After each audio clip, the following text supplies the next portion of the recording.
เป็นสถานที่ท่องเที่ยวหนึ่งที่น่าสนใจสำหรับเด็กๆน้องๆที่มักดิสนีย์นะจริงมีอยู่หลายประเทศแต่ว่าอยู่ซังไห้นี่ก็เป็นอีกจุดหนึ่งที่น่าสนใจมาเที่ยวมาชม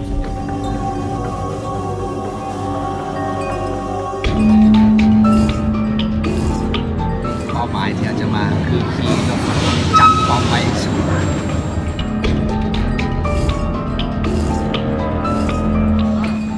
โอ้ภายหลังขี่แล้วมันสุดยอดอีหลี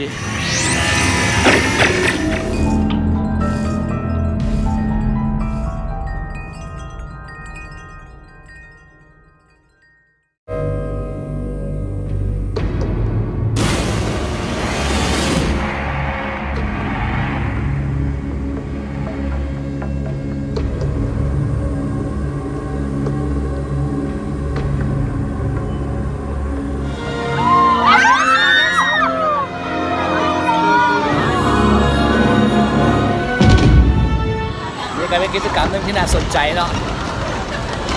Pirates of the Caribbean โอ้โหมันสะเทือนขนาดนี้เลยว่ะ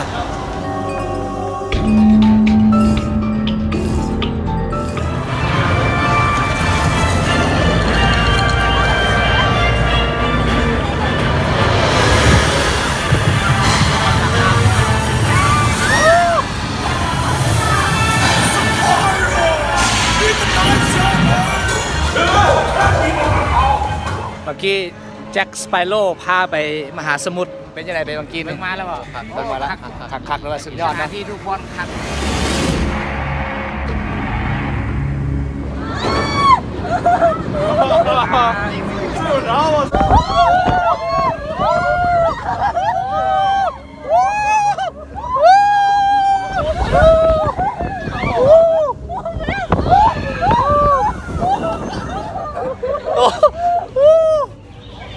โอ้โห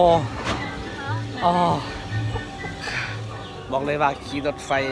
พิสดารนี่ก็สุดยอดเหมือนกันเนาะ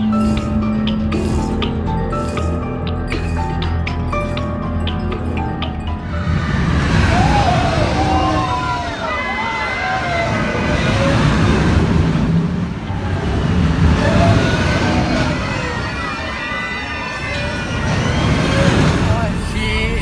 อันนี้เขาไม่แน่ใจว่าเอิ้นว่าอีกอย่างเนาะมันคือเป็นรถยังโจซันพอดีไปนี่โอ้โหสุดยอดน่าตื่นเต้นเลยก็เป็นสิ่งที่เอิ้นว่าท้าทายและผจญภัยอีกอย่างหนึ่งเนาะแต่ว่าโมจักซีบรรยายแนวใดความรู้สึกให้ตอนขี่ขึ้นแล้วก็ถอยหลังปานจะสิขาดเลย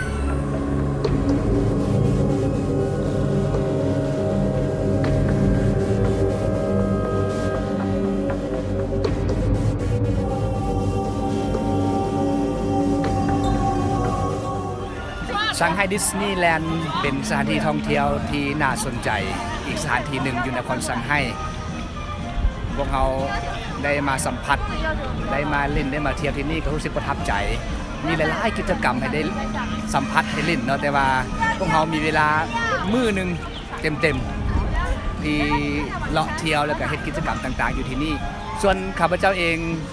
ใช้เวลาบดมือได้สัมผัสเพียงแต่6กิจกรรมเท่านั้นนะซึ่งกิจกรรมที่ข้าพเจ้าเลือกเป็นกิจกรรมที่น่าตื่นเต้นที่สุด